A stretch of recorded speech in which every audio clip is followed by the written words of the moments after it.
Hello, everyone. I wanted to welcome you back to Behind the Agent, and we're here with Chase Whitney, who's one of my favorite people at First Team Real Estate. And the things that I love about Chase, let me say, the things I love about Chase. No, there's so There we go. many, but he is a forward-thinking agent who really takes technology seriously and not just like to play with it, but actually implement it in his business. He's really helped his parents grow an amazing team, and he's a real estate orphan, we like to call him. So his family's in the business, he's in the business, and he's just near and dear to my heart, always helping us when it comes to our technology and tech stack and what we want to do at First Team. Always available and just real cool all around guy. So thanks, Chase, for coming on. I appreciate that. I did not give you any of those nuggets, so I appreciate the kind words. Yeah, no problem. Yeah, so today we just wanted to have a conversation and just about your business, how you ended up deciding to build a team to work with your parents. Like, you saw them, you grew up with real estate, did you like what you saw, or were you terrified by it? And how did you end up saying, I wanna do that? How did that start? Well, no, I grew up saying I would never get into real estate. I would never do what you do. You work too hard, you work nights, work weekends, you're never off. I don't want any part of that. And I would pass out flyers for them when I was 10 or 11 years old on rollerblades, right, farming for them. And again, saying I would never do it. And then I was in bands and in music and did some touring. And then at some point, I'm early mid 20s, and I'm like, okay, well, I don't want to go to school. I'm terrible at school. I might have my AA degree. I don't even know if I do, to be honest. I don't care anymore. So, and then I'm like, all right, well, my mom's version of the story is that I apparently missed registration for college. Actually, I went to City College, but whatever the registration date was, and I don't remember that part of it. But apparently, I told her at that point that I was going to get my real estate license, and they about fell out of the chair, because this was, 15 years now, basically. They got in 96. So 17, 18 years in the business, and me saying I would never do it to, hey, great news, guys. I'm studying for my real estate exam. And, the other part of that story too is that, they were great mentors. They were great teachers and coaches, but I didn't get anything on a silver platter either. Right? It was not all of a sudden, hey, great, you're with the team. Here's a salary. Here's a high split. It was no. You go find your business and we'll help you with it. So it was not like I came into this, wonderful money situation. And furthermore, I was not that great for a couple of years. I was uncomfortable. I didn't feel right. I was not rookie of the year. How about that? And so it took me several years to really get my feet under me, if that makes sense, to feel confident and know what I'm talking about and be able to serve clients the right way. But again, yeah, it took me 3, 4, 5 years to really kind of feel home, if that makes sense. Yeah. So how old were you when you started in real estate? I got my license in 2012, so I would have been almost 25, and I'm turning 39 in 2 weeks. So there you go. Yeah, I think when you're 25, you're still kind of developing your personality a little bit. You're not as confident, and and then you have to go out and talk to people and knock on doors and, do things like that. And it's just like, Yep. it is typically like an older person's business. You know what I mean? Like, I got in really young. I was 24, but I think it's just typically it's a tough business to get into when you're that young, for sure. Well, I mean, I don't know the stats here, but I mean, even still today, with the boom of the technology and the mega teams and that, where the ages skew younger on those types of teams, I think the average age is still, isn't it like 66 or something like that? And I'm sure it was older when I got started too, because it was the old guard. And, who am I talking to a 64-year-old original owner of a house that wants to sell it? I don't own a house. I've never bought a house, never sold a house, I got my license yesterday. Right? So it was a confidence disconnect for a long time, for me especially. Yeah. It's funny. I think I read an article just last week that said, the number of young people in the business has doubled, but it went from like 1% to 2%. Yeah. Totally, 100%. Really? 100%. But what I love about younger people in the business is their use of technology in the business. I think that because it has attracted older people as a second career. I retired from teaching and now I'm going to get into real estate. It's always been kind of antiquated. And I love when younger people come in and say, oh, you did it this way for the last 30 years. What about doing it this way? And really shaking it up. And I'd love to see what you've done as far as the technology you implemented. And what was that like to kind of tell your parents, like, hey, I'm going to start doing this. I'm going to start using Follow Up Boss. I'm going to start using Real Scout. We're going to pick people into a system. And were they like, that's awesome? Or were they like, what are you talking about? No. And then I've made so many mistakes. I mean, I still do, obviously, but I made so many mistakes in that first, let's call it 7 years in the industry. 6 or 7 years.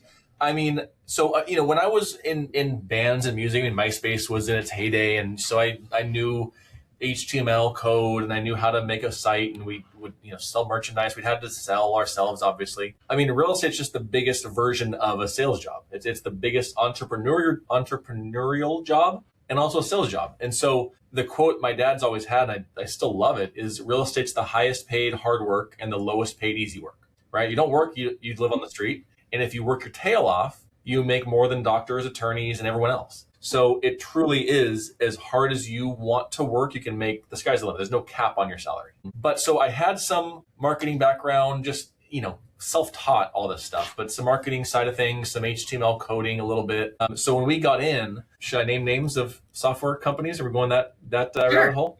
Okay. We name all kinds of names. When I came in, we were using Top Producer, and that was the biggest system out there for the longest period of time. And so my parents had been using that.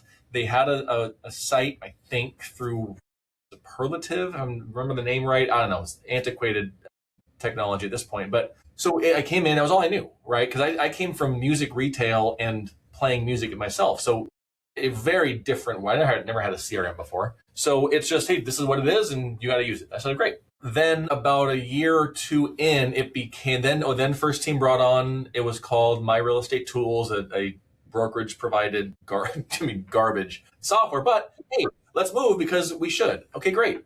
Then we went back to Top Producer because that was not good and it didn't last long with the company either. And this was like 2013, 14, somewhere in there. But then we went from Top Producer to RealVolve to Contactually to KV Core to, we tried Lion Desk, we tried Brivity, all these tools because I was so guilty of chasing shiny objects. And oh my gosh, this one feature of this one tool will solve our problems. And the problem with that, and I talk agents across the country on this stuff. And now when you change systems, it's a nightmare. Systems don't want you to leave, right? I mean, we recently went from Verizon to T-Mobile, and they do not want you leaving. They make it extraordinarily hard. So yes, you can export your data, but then it's not going to map in the new system properly. And so it was very, very, very painful. But each time it was, one thing, and one thing, and one more thing, and one more thing.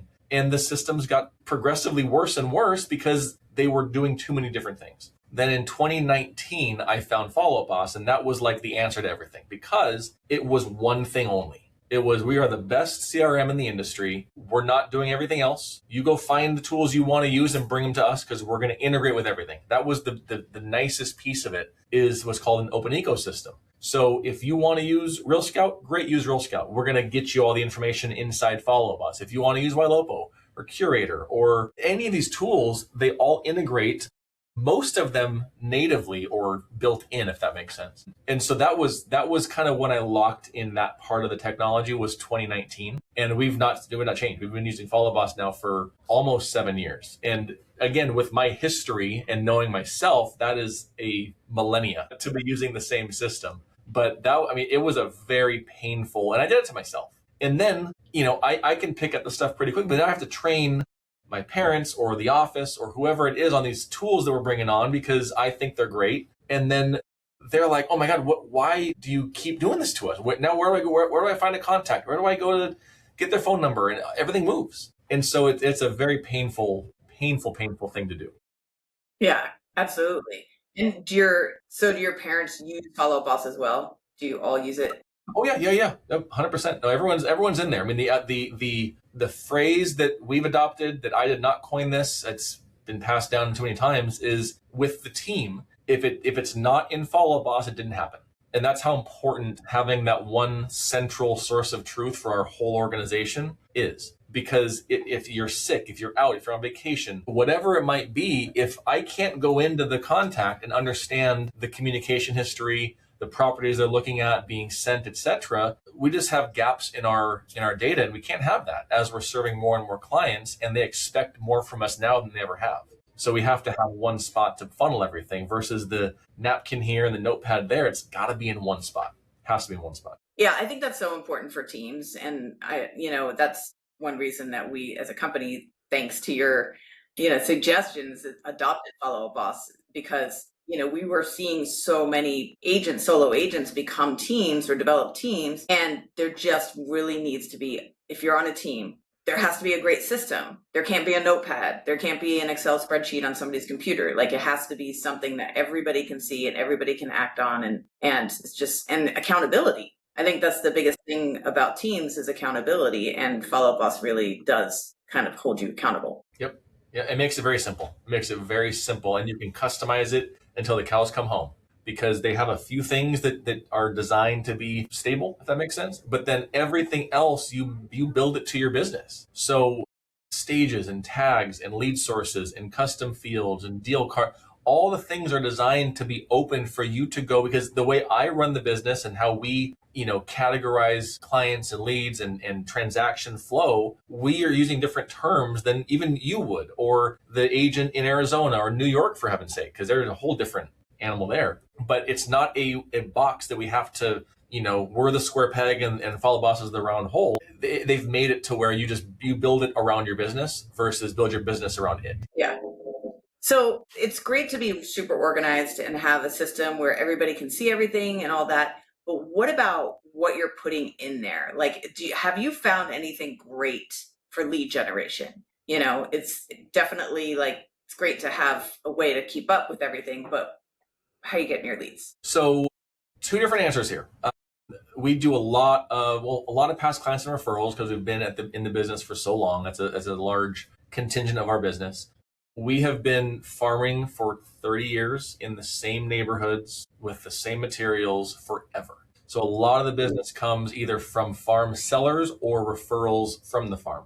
A great piece there too. We're not Zillow preferred or flex. We don't buy leads from realtor.com. We don't do any of the portal stuff. What we have dove deep into is Facebook. That is the topmost part of the funnel. And we know there's a long incubation period because they're not on Zillow yet, right? Mm-hmm. But we generate 100 to 160 leads a month just from that. And we have various lead types and upsize, downsize, open house, our own listings, of course. Each of those ads that funnel into Follow Up Boss have different action plans, different outreach messaging based on the ad type, different searches created automatically in Real Scout based on the type of home they clicked on. So a lot of that stuff is automated because of how robust our systems are. But yeah, and then open house. We do a lot of open houses, both us, the team. It would probably be farm, past clients referrals, open house, online is kind of the wheelhouse for us. But we get lead source outreach calls all of the flipping time, and it's just no. We're good. Do you ever see you moving away from geographic farming into a more technology-based leads? No, only because of how lucrative it's become for us. We've been doing it so long that people expect what we pass out. When we're behind or we're late on our monthly calendar or whatever it is, we get calls. Where's my piece? People expect what we pass out. But we've also built so many relationships. I mean, we've helped people in the farm buy and sell 3 times, help their kids and the brother. It's so lucrative because we've devoted such a big piece of our time, our budget, and our resources into it, that if we stop now, it would just be the strangest. We'd have this massive hole to fill on income, obviously. 30 to 40% of our business is from the farm, almost every single year. Yeah. And I love the farming concept. I think that it works really well. I feel like it's one of those kind of old school way of doing things that still works. It just works. It just works, but you have to be patient and you have to have a budget. because you can't start a farm and then stop in 2 months because you're out of money and you didn't get a phone call. It takes longer than 2 months, right? But I mean, in our oldest farm, we have a few different areas. Our oldest farm, I mean, we have 30% market share. I mean, that's unheard of, right, in the neighborhood, because, and more, probably more than that, to be honest. But everyone knows who we are. Right. And now we've taken the farming concept. Yes, we're still door to door. We still drop and knock and the whole thing. But we now also are leveraging Facebook retargeting, YouTube retargeting, trackable QR codes to see who's scanning what pieces. Like we've implemented a lot of technology here, and a very robust organic social media, reels and graphics and social, all the stuff there to really, we took a listing 2 days ago in the farm, but she reached out off of Instagram and only moved into the farm 2 years ago. So she found us in this ecosystem that we've built to basically follow them around wherever they go. We're trying to, you want to find us on Instagram, we're there. You want to see us on YouTube, we're there. You want to see us on Facebook, we're there. You want to see us in your front porch, we're there too. So, but farming works, but you have to devote the time and the resources behind it. Yeah, I've seen a lot of agents and teams use YouTube really well in a farming scenario, and just because you can target. And I think that really works. It's kind of like you don't have to spend as much, I think, on postcards and mailing, because you can supplement with ads and YouTube videos and other ways of reaching out to people. So that's a really good point, using technology and improving on the old school way of doing it.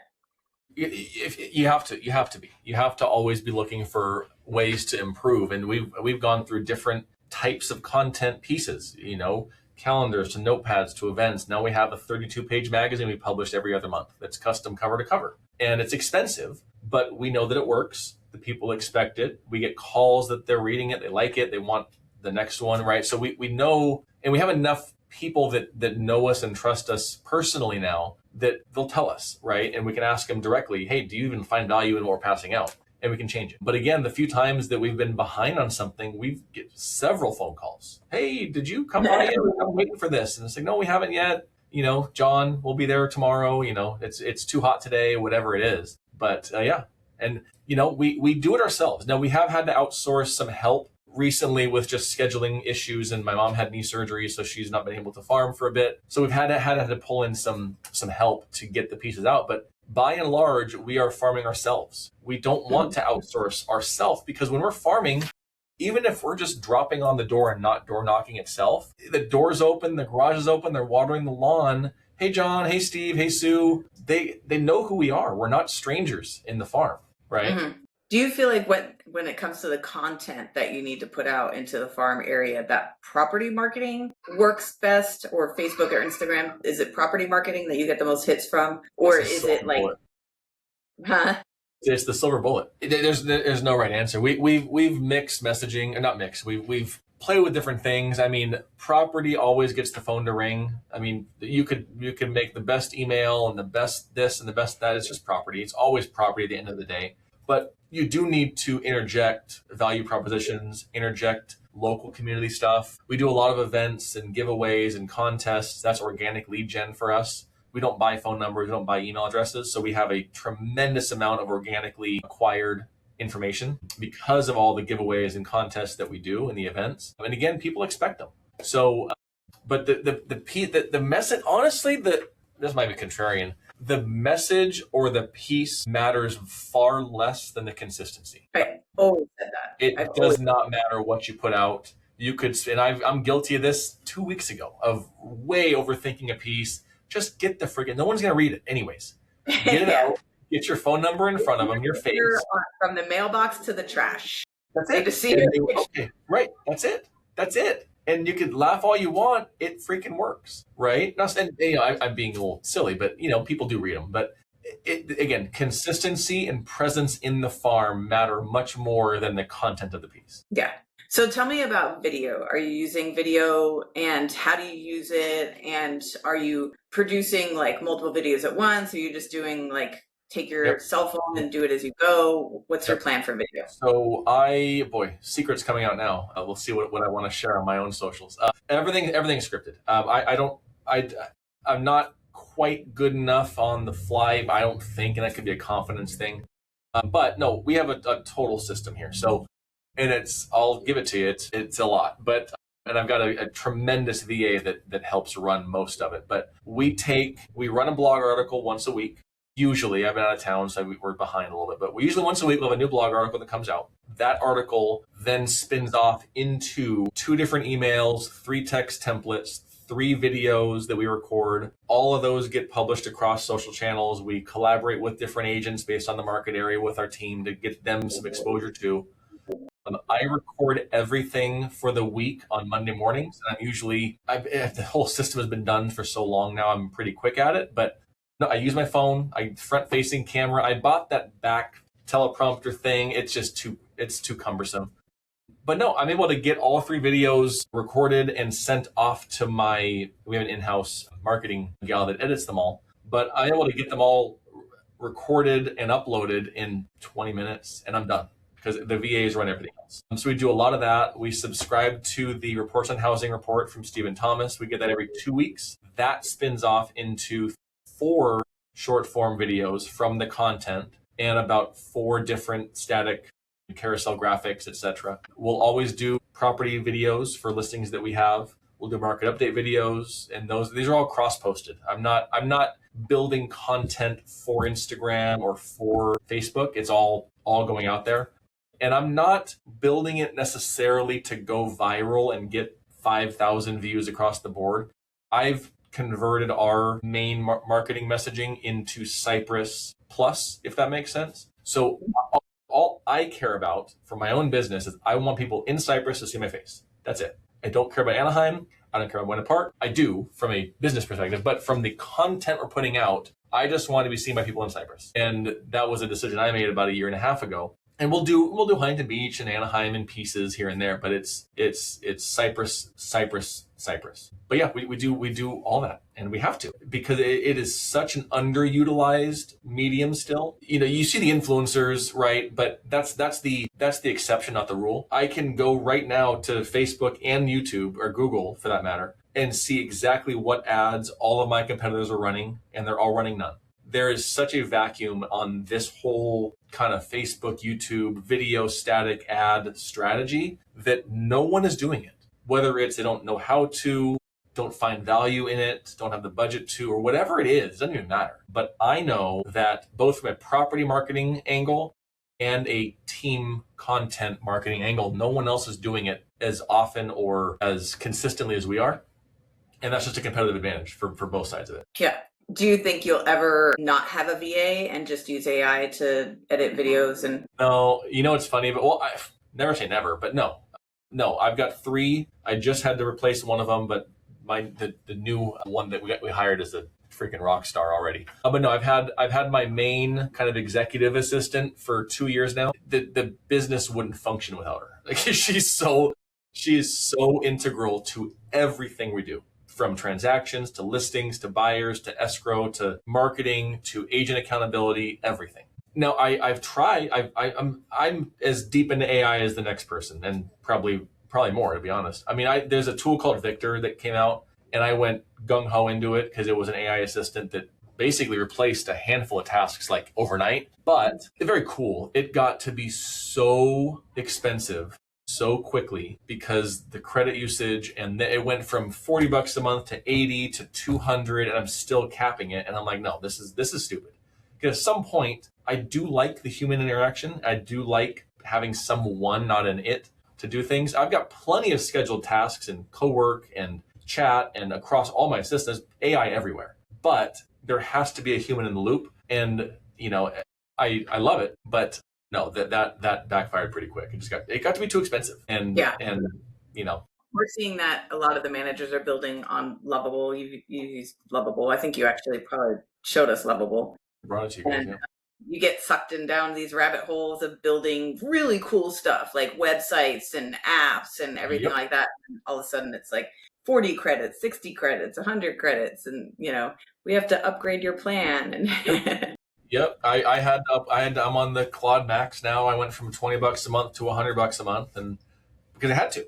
I mean, because we're using it that much, and we're using it in a way to improve the business, not replace us out of the business. right? Maximizing output, maximizing time that we're spending on certain things, enhancing listing descriptions to be seen by chat and Claude, because that's a very big piece of the puzzle now that, we want to be ahead of the curve. We don't want to be the ones kind of behind the boat as the boat turns. We want to be leading the boat. So that's been a big thing for us. Do you think in the real estate industry that AI will start replacing certain people in the process or in the transaction? I mean, sure. But I still subscribe to the thought that AI is not going to replace us. It's the people that know how to use and leverage AI that will replace the ones who don't.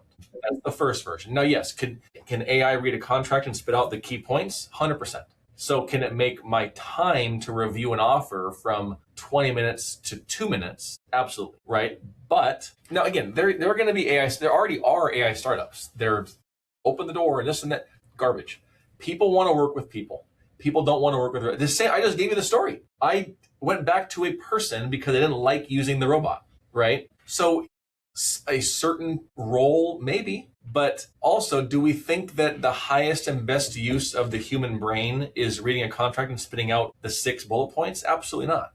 Like, outsource that part of it, right? Yeah. So, So you started, or I don't know if you started it, but you have a group of people that you teach other real estate agents about technology. It's called The Collective. Real Estate Collective, yep. Real Estate Collective. And tell me about that. How did you get involved in that? And what do you plan on doing? Like, what's your future look like with? Yeah. So Real Estate Collective, we call it REC. I am one of 5 co-founders. Jeff McGonigal, Shay Heron, Lisa Vo, and Elena Key. You may know if you're watching this. The 5 of us, it's funny how it started. We met at a Follow Up Boss conference. Well, here and there, everyone kind of knew of others, but knew of them. But we all synced up at this conference in 2022 or 3, somewhere around there. And it started out as, hey, you're really smart and you're really smart. We should do something and mastermind. So I had this concept years ago where I said, look, I just want to find people that are not at my level is the wrong way to put it, but just speak my language, right? Mm-hmm. With the tech and the marketing and this sort of thing. I want to go somewhere. I don't care where. Let's go find a conference room in the middle of Kansas, close the door, and just see where it goes. That's it. I did no agenda, no itinerary, just where does it go? And so we did that with the 5 of us in Denver in 2022, I think. We did it again in Dallas. We invited a few others. So there's about 15 of us at that time in Dallas. Same thing. No agenda. Just what are you working on? What are you struggling with? What did you build? How does it work? This was also pre-AI, or right when chat had first kind of come out. And then that turned into, hey, we should actually do something together, not just mastermind. And then that turned into kind of our weekly sessions and Zoom meetings. We'd post and share and different topics between recruiting to onboarding to Real Scout to Follow Up Boss, whatever it is. And then that turned into, we've done 3 in-person conferences, 2 on the Vegas Strip at the Hard Rock, which is a lot of fun. We did 1 in Dallas at the tail end of Tom Ferry's summit separately. And then that now has turned into, we built from the ground up, a private community for agents and operators built by us and for them. So it's not coaching, right? It's not, here's how to make your phone calls, here's what to say, here's how to handle objections, here's how to farm. It's much more on the tech, AI, marketing, and operations. So you have these systems. Are they working properly? How to get them integrated better? Are you using a tool like Real Scout to its fullest potential, or are you scratching the surface? And if you're not, let's get you set up to make sure you're using all of what it has to offer. And now we've grown that to 2,000 members in the last 2-3 months. And now we have monthly recurring sessions with some of the freaking brightest people in the industry. I mean, Joey Garten is the best digital ads person on the planet. He's doing a once a month deep dive into how agents should leverage digital marketing. Tim Harvey has a company called Fly Dragon. He came from Curator, and their whole business is AI SEO. And they can do it for you, obviously for a fee, but they're breaking down exactly what they do and how to do it step by step once a month. So we're just building this community of bring your problems, bring your solutions, bring what's working. Let's all grow together and fix everyone's problems to have somewhere to go. right? They were broker agnostic, tool agnostic, whatever you're using, someone else is too. And it's been a lot of fun. It's been a lot of fun. Yeah, But we want to be the place where it's, hey, if you're just getting your license or if you're in the middle of growing an expansion mega team, we have the playbook to go from A to B, B to C, C to D. And yeah, that's what we're doing. And it's a lot of fun. Yeah, it's a community. It's amazing. So with that, you ended up getting on boards and serving as what do you call it, consultant for things like Real Scout and Follow Up Boss, and then Zillow. You recently got appointed to the Zillow. What do you call the Zillow one? Agent advisory board. Agent advisory board. So tell me what you're learning by doing this, and is it exciting? And do you see new products that are coming out? And are those like game changer products, or are they just little tweaks? So the Zillow one's new. I've been consulting for Real Scout, Agent Fire, Street Text, Key Technology. And the fun part there, and this is such a selfish way to put this, but it started out with, hey, I want you to build this. And I think it'd be really helpful if you did. And I can help you promote it and talk to agents because I can speak their language, because you guys don't have agents on staff. And make a very long story short, it's been so much fun. I mean, with a company like Real Scout, it started out with, they were just starting to build the integration to Follow Up Boss and that deep tie. And they had the framework of it launched, but I knew what it needed to become. And so it started out with, hey, you need someone that can help you promote this and talk about it in an agent on the street version, but also let's make it the best it can be. And that's what that's turned into. I mean, I've helped them beta test, launch, ideate around, I don't know, half of their new releases, the AI search, the textable links, the search link, all the things they're working on. Many of them come from our conversations. And that's just so much fun, selfishly knowing that I want the things to be built, but also knowing how much it will help the other agents too. And that's just been a total passion project for me. The Zillow one, yeah, they approached me in, I think it was March, and interview and the whole thing. It's great. I mean, I didn't know what to expect. I had one buddy of mine who's been on the board for several years. So I talked to him, hey, what do you do? Is it fun? Is it worth it? The whole thing. And I'm so happy that I joined it, because what they're wanting is the agent's input on what they're building. And it's been a lot of fun to see where things are going, what they're working on to empower the agents on the back end between Zillow itself, as well as Follow Up Boss and ShowingTime and the companies that they all own under their umbrella.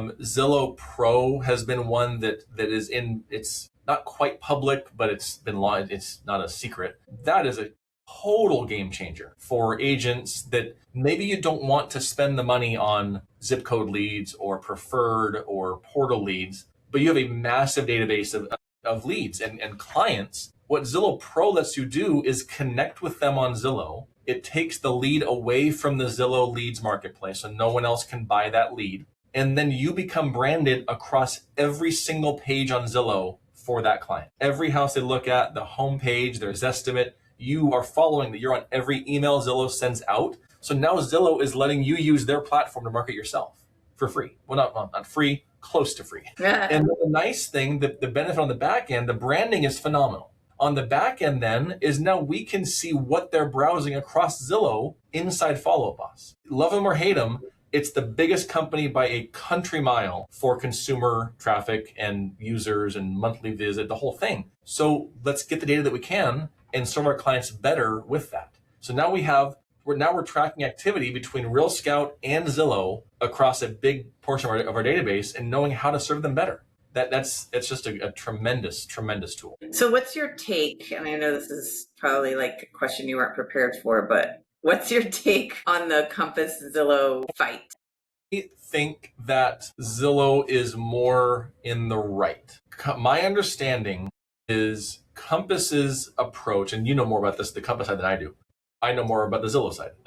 Compass's approach, my understanding, is to secure exclusive listings and keep them behind the gate, right? I don't know how that serves the client. I don't know how that serves the seller or the buyer. You have to use their agent to get access to that house, that's not going to be on Zillow. It's not going to be on Realtor. It's not going to be on Redfin. I don't understand how that would benefit the consumer, either one of them, either side of the transaction. Zillow's approach is let's get everyone to see everything all the time. That's how buyers get more transparency into inventory. That's how sellers get a higher price for their house because more buyers see it. They're going to pay a higher price because it's private, doesn't track with me at all. That's my short version. Yeah. Yeah, I think it's a lot of noise. I think that I wonder why they just don't get back to like just doing business, doing real estate transactions. You know what I mean? There's a whole war. Compass has decided to put their fists up and go to battle against the biggest company in the industry. I don't quite get it. I mean, Chicago's a mess right now because of it. Thankfully, it's not here. But yeah, I mean, if I woke up tomorrow and every single one of my listings was not on Zillow, I would have a panic attack. I mean, again, love Zillow or hate Zillow, I don't care. You would be foolish to say, I don't want my listings on that platform. I don't understand that brain or that concept at all. Yeah. And I think your sellers would be very upset if they saw how do you pitch that? No, again, away from the celebrity private, I get that. I 100% understand that. That's not my client either. What seller are you going to talk to as we go through the marketing angles of max exposure, max eyeballs, increase exposure to increase demand, to increase the price, the whole thing that every agent, regardless of brokerage, has probably been trained and is the truth. It's simple economics at that point. Hey, Mr. Seller, I got a better idea. Let's make sure that only 0.5% of the country can see your house because that's going to then increase the demand for it. I don't understand it. Yeah. Yeah, that's insane. Yeah, it'll be really interesting how all this shakes out. But totally. I always, there's a quote that says, don't pick a fight with somebody who buys ink by the barrel. I feel like Zillow buys ink by the barrel. You know what I mean? Yeah. They're the kind of like the journalist of real estate. Yeah. And I think it's kind of like a losing battle when you're going against media. Yeah. And what I do like seeing though, either on the board or just what they're releasing publicly, is these tools they've been working on that again are now public with Pro and Preview. There are things that don't cost either anything for Preview or knowing what I know about where the pricing is going to be for Zillow Pro, very inexpensive. And both things are a tremendous value to the solo agent, the small team, the mega team. That's going to help agents across the board. Yes, does Zillow have to make money? Of course they do. It's a business. It's a publicly traded business. But you can use the tools that make sense to your business without spending a fortune on lead generation or referral fees or whatever it is. So I do like a lot of what they've been working on. And I can say that with confidence. Yeah. How do you feel about the Zillow Flex teams? Do you feel like is it a bad way to make a little bit of money because you're spending so much money on the referrals and then you're paying your team members and you know what I mean? Or is it really smart and, you make less per deal, but you do a lot more deals? I think there's truth in both. I think preferred can be a great way to expand to a new market, to a new territory where you need quick business and build the book of business quickly. Yeah, it's extraordinarily expensive. And if profit is what drives the business, it's very tough to maintain profitability when you're cutting plenty out of each paycheck. But again, I don't use it right now. I don't know if that's going to be the same in 3 years from now. I don't know. Because we're so geographically focused and so most people in our market have some level of knowledge of who we are that I don't know if I need it myself. I've got two very good friends that are crushing it with preferred, but it's just, right now it's not for me. So I think there's a world where it makes sense. It's the Glengarry leads, right? It's the best leads in the business, and that's the truth. But you got to pay through the nose for them.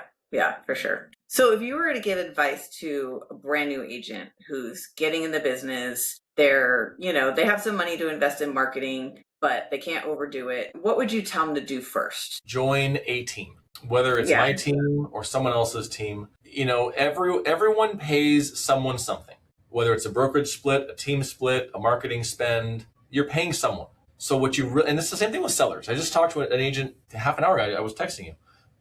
The question is always posed in the wrong way. And I see it constantly on the Facebook groups, the public ones, the private ones, whatever. It's, I'm in Miami. I need to find the best zero brokerage to be at. What kind of a question is that? There's no such thing as a 0% split. It does not exist. The business wouldn't exist. So the question needs to be, what's the value that I get for the cost I have to pay? It's a seller when you're talking about commissions and flat rate brokers versus discount versus full service. It's the same with an agent. Okay, I'm going to pay this broker X amount of my commission. What am I going to get for it? And then on the agent side of things, do you want to have to learn not only a very, very complex business and industry, also how to prospect, generate my own leads, farm, run a transaction, market a listing, handle seller communication, handle paperwork, learn the contracts? Or is it worth blank percent to go somewhere that they do 80% of it for me and all I have to do is talk to people or talk to consumers, right? So yeah, the teams aren't for everybody, but at the same time, I know that we do so much, and I know that if a few members of the team that I have went on their own, they'd have to reinvent the wheel, and it would hurt them. Not in a bad way that I'm sounding selfish here, but just that there's so many hats we have to wear. And if we can get you an extra deal or 2 or 4 per year, and yes, we take a cut out of it, of course, for the support and the tools and the systems and the leads and all the things that we do, it makes perfect sense. It makes perfect sense. Yeah, I always tell people, new agents, that like nowadays, like if you're a brand new agent, there's no reason to not be on a team, because really, like if you're going to go to a brokerage as a brand new agent that's going to do any training or any mentoring at all, you're going to be giving away a good chunk of your commission anyway. So you might as well go on a team where you get some like serious coaching and more specialized attention and potentially leads. Well, yeah, and they say the lead generation, right? I mean, yeah. So an agent that generates their own, maybe they're going to spend between a CRM and a follow up tool or whatever, and they're going to quickly hit $1,500 a month in overhead, like very quickly, that they have to pay no matter when the business comes. Or do you go on a team that pays for all of it 24/7, no matter what, and you take a slight cut off your commission when you close a deal, but not until, right? I mean, there's 2 different versions there, but yeah, I agree with that. And I think once you've been in the business a while and you feel established and you feel like you're generating a good amount of business, like starting a team is just an amazing way to help younger, newer agents kind of get their feet on the ground. And the role changes, right? I mean, I'm in production and run a team, so I have 2 very different hats. I find satisfaction in both of them. Otherwise, I wouldn't be doing this, right? I want to give back, and that's why I have a smaller team. That's why I do so much to give back to the office and the company. That's why we started Real Estate Collective. I want to, the bar, and you know this, the bar is so low across the country, across the industry. It's so unbelievably low. So if we can help the whole industry at large get a little better and a little better and a little better, the consumers are going to be served in a better way, right? I'll give you a hot, scorching hot take, and you can publish this or not. But I think the solution to a lot of that issue, to a lot of those issues, is double, quadruple the licensing costs, the renewal costs, the board dues, just make them like 5x all of them. You're going to very quickly lose how do I say this publicly?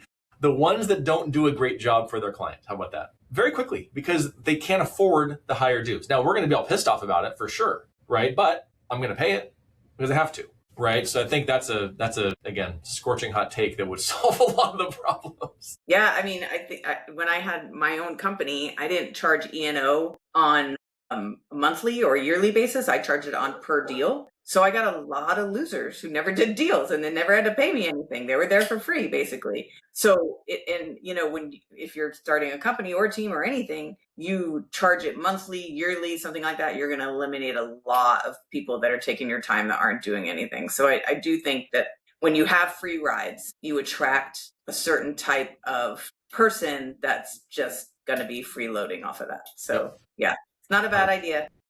Yeah. I mean, hey, it would ruffle some feathers, that's for sure. And I would also not be very happy about it, but at the same time, I would, because I know what the result would be. So take that for what it's worth. All right. Well, Chase, I really appreciate you being on here with us, Behind the Agent podcast. And please subscribe if you haven't already down below, and have an amazing rest of your week. Thank you so much, Chase. Thank you, Michelle. Appreciate all that you do for us, as well as the industry itself, with all of your accolades and giving back that you do. So it's tremendous to watch. Thanks. Thank you.